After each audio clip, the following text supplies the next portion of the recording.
ആദം നബി അലൈഹിസ്സലാമും ഹവ്വാ ബീവിയും സ്വർഗത്തിൽ വെച്ച് ഇണ ചേർന്നിട്ടില്ലെന്ന് ഇബ്നു കസീർ റളിയല്ലാഹു അൻഹുവിൻ്റെ അൽ ബിദായത്തു വന്നിഹായയിൽ പറഞ്ഞിട്ടുണ്ട്. വിവാഹിതരായിന്നേ ഉള്ളൂ, അവർ ഇണ ചേർന്നിട്ടില്ല, ഒന്നിച്ച് ജീവിച്ചിട്ടില്ല. ഒന്നിച്ച് ജീവിച്ചിട്ടില്ല എന്ന് പറഞ്ഞാൽ രാത്രി ഒന്നിച്ച് ജീവിച്ചിട്ടില്ല. സംഗതി മനസ്സിലായിട്ടുണ്ടാവും എന്നാണ് വിചാരിക്കുന്നത്. കുട്ടികളുണ്ടാകുമ്പോൾ അത്രയല്ല പറയാൻ പറ്റുള്ളൂ. ഒന്നിച്ച് ജീവിച്ചിട്ടില്ല എന്ന് പറയുമ്പോൾ അതിൻ്റെ അർത്ഥം അതാണ്, അങ്ങനെ ഉണ്ടായിട്ടില്ല. അത് പിന്നെ എവിടെ നിന്നുണ്ടായത്? അതുണ്ടായത് ആദം നബി അലൈഹി ഇസ്ലാം സ്വർഗത്തിൽ നിന്ന് ശ്രീലങ്കയിൽ ഇറങ്ങി. സ്വർഗത്തിൽ നിന്ന് പോകുന്നത് ശ്രീലങ്കയിലാണ് ഇറങ്ങുന്നത്. ഹവ്വാ ബീവി റളിയല്ലാഹു അൻഹ ജസീറത്തുൽ അറബിലും ഇറങ്ങി. ഇന്നത്തെ ശ്രീലങ്ക, ഇന്നത്തെ സൗദി അറേബ്യ, അന്നത്തെ ഇന്ത്യയാണത്. അന്ന് ശ്രീലങ്ക ഇന്ത്യയുടെ ഭാഗമാണ്. അതുകൊണ്ട് ആദം നബി അലൈഹി ഇസ്ലാം ഇന്ത്യയിൽ വന്നു എന്ന് കാണും.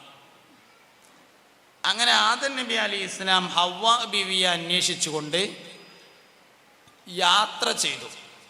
ജസീറത്തുൽ അറബിലെ ജിദ്ദയിലായിരുന്നു ഹവ്വാ ബീവി റളിയല്ലാഹു അൻഹ വന്നത്. അവർ രണ്ടുപേരും കണ്ടുമുട്ടിയത് അറഫയിൽ വെച്ചായിരുന്നു. അറഫയിൽ വെച്ച് അവർ കണ്ടുമുട്ടിയ ദിവസം മുഖറബുൽ അംലാക്ക് ജിബ്രായീൽ അലൈഹിസ്സലാം ഇറങ്ങി വന്നു. എന്നിട്ട് ഭാര്യയും ഭർത്താവും എങ്ങനെയാണ് ഇണചേരേണ്ടതെന്ന് സയ്യിദുനാ ജിബ്രീൽ അലൈഹിസ്സലാം ആദം നബി അലൈഹിസ്സലാമിനെ പഠിപ്പിച്ചു കൊടുത്തു. അന്ന് മുതൽ അവർ ഇണചേരാൻ ആരംഭിച്ചു. ഞാൻ ഈ പറയുന്നത് വലിയൊരു കാര്യങ്ങളോട് പറയാൻ വേണ്ടിയിട്ടാണ്. പുതിയ തലമുറയിലെ പെൺകുട്ടികൾക്ക് വിവാഹത്തോട് താല്പര്യം കുറഞ്ഞു വരുന്നുണ്ട്.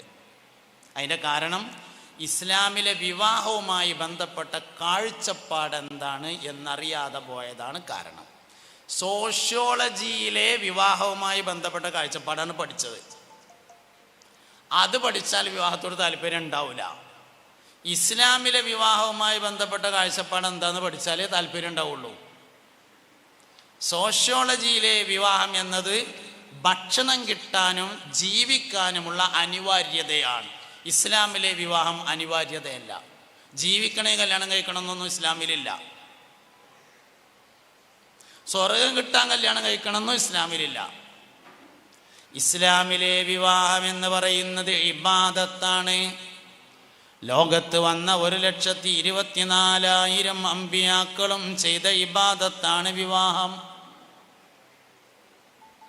വേറെ അഭിപ്രായത്തിൽ 2,24,000 അമ്പിയാക്കൾ ലോകത്ത് വന്നിട്ടുണ്ട് എന്നാണ്. അങ്ങനെയാണെങ്കിൽ ലോകത്ത് വന്ന 2,24,000 അമ്പിയാക്കളും കല്യാണം കഴിച്ചിട്ടുണ്ട്. മിക്കവാറും ഈ ക്ലാസ് കഴിയുമ്പോഴത്തേന് എൻ്റെ ഇവിടെ വേദന ഉണ്ടാവാൻ സാധ്യതയുണ്ട്, ഇങ്ങോട്ട് മാത്രം നോക്കിയിട്ട്. കാരണം വന്നവരൊക്കെ ഇവിടെ ഇരുന്ന് ഒരു 10 ആൾ നീച്ചിട്ട് ഇപ്പുറത്തേക്ക് ഇരിക്കുകയാണെങ്കിൽ ഇടയ്ക്ക് ഇങ്ങോട്ടും നോക്കായിരുന്നു. തോനൊന്നും വേണ്ട, ഒരു 10 ആൾക്കാർ.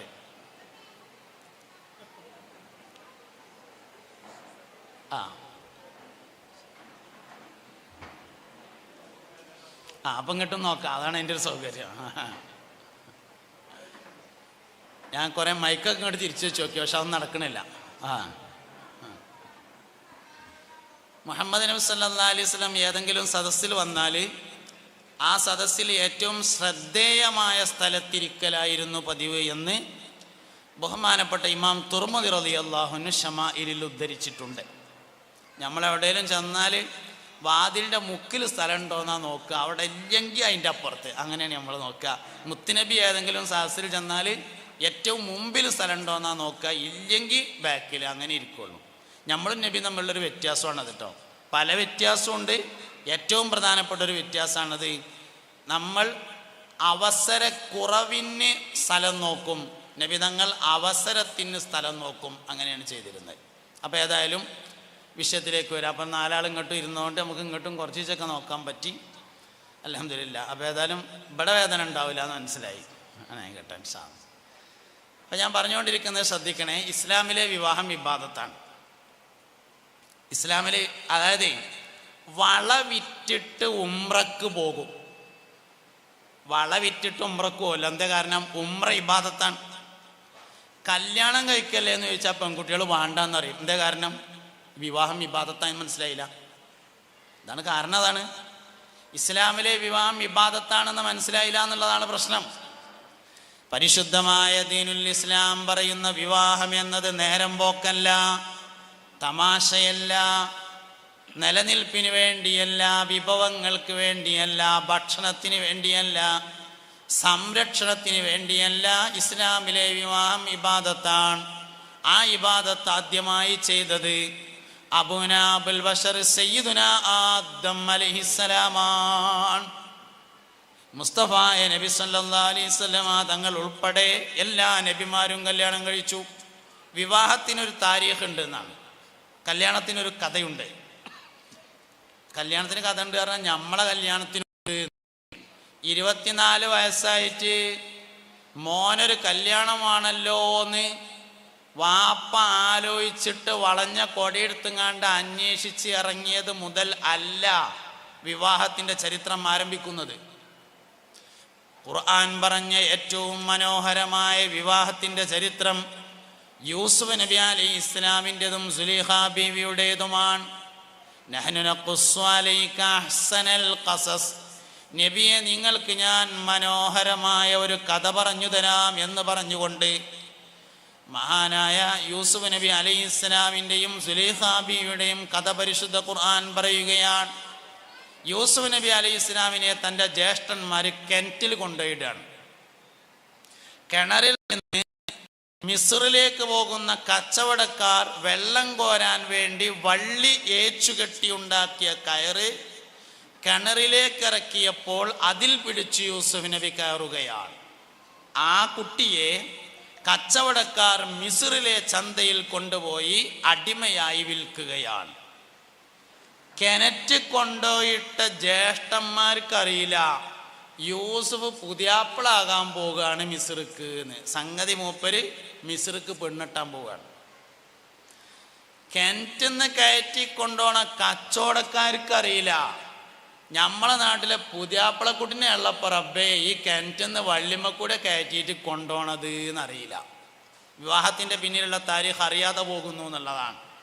നമ്മൾ പെണ്ണെട്ടിയത് 25-ാമത്തെ വയസ്സിൽ വാപ്പ വളഞ്ഞ കാലുള്ള കൊടെടുത്ത അന്ന് മുതലല്ല, ജനനം മുതൽ ആണ് ഒരു മനുഷ്യൻ്റെ വിവാഹത്തിൻ്റെ താരീഖ് ആരംഭിക്കുന്നത്. ഏതൊരു മനുഷ്യനെയും അള്ളാഹു പടക്കുമ്പോൾ തന്നെ അവൻ്റെ ഇണയെ അള്ളാഹു സംവിധാനിക്കുന്നു. ലോകത്തെ എല്ലാ മനുഷ്യരെയും ഇണയായിട്ടാണ് പടച്ചിട്ടുള്ളതെന്ന് പരിശുദ്ധ ഖുർആൻ പറഞ്ഞിട്ടുണ്ട്. അപ്പോൾ അതാണ് സംഗതി. അപ്പോൾ വിവാഹത്തിന് വലിയൊരു താരീഖുണ്ട്. ആ താരീഖിൻ്റെ അവസാനം സ്വർഗമാണ്. സ്വർഗത്തിലേക്ക് എത്തിച്ചേരുന്ന വിവാഹമാണെങ്കിൽ അവർ ഭാര്യ ഭർത്താക്കന്മാരായി അങ്ങനെ മരിച്ചു പോകും. എത്തിച്ചേരാത്തതാണെങ്കിൽ അവർ ഇടയിൽ വെച്ച് പിരിയും. സത്യത്തിൽ ഇസ്ലാമിലെ വിവാഹം സ്വർഗത്തിന് വേണ്ടിയുള്ള ഒരുക്കമാണ്. സൂറത്തു യാസീനിലുണ്ട് ഞാനീ പറഞ്ഞത്, ഹും വഅസ്വാജുഹും ഫീ ളിലാലിൻ അലൽ അറായികി മുത്തഖിഊൻ ലഹും ഫിയാ ഫാകിഹത്തുൻ വലഹും മാ യദ്ദഊൻ സലാമുൻ ഖൗലം മിർ റബ്ബിർ റഹീം. ഹും അവരും വഅസ്വാജും അവരുടെ ഇണകളും ഫീ ളിലാലിൻ മരത്തിൻ്റെ താഴെ അലൽ അറായി അരീക്കത്ത് എന്ന കട്ടിലിൽ മേൽ മുത്തഖിഊന ചാരിയിരിക്കും. ലഹും അവർക്കുണ്ട് ഫിഹാ സ്വർഗത്തിലെ ഫാക്കിഹത്തുൻ പഴങ്ങളും വലഹും മാ യദ്ദഊൻ അവർ ആവശ്യപ്പെടുന്ന എല്ലാ വസ്തുക്കളും ലഭിക്കും. സലാമുൻ ഖൗലം മിർ റബ്ബിർ റഹീം റബ്ബുർ റഹീമായ അള്ളാഹുവിൽ നിന്ന് സലാമിൻ്റെ വചനങ്ങൾ കേട്ടുകൊണ്ടിരിക്കുകയും ചെയ്യും. 5 കാര്യങ്ങളാണ്. ഒന്ന്, ഹും അവരും വഅസ്വാജും അവരുടെ ഇണകളും ഫീ ളിലാലിൻ മരത്തിൻ്റെ ചോട്ടിലെ അലൽ അറായിക്ക് അരീക്കത്തി എന്ന കട്ടിലിന്മേൽ മുത്തഖിഊന ചാരിയിരിക്കും.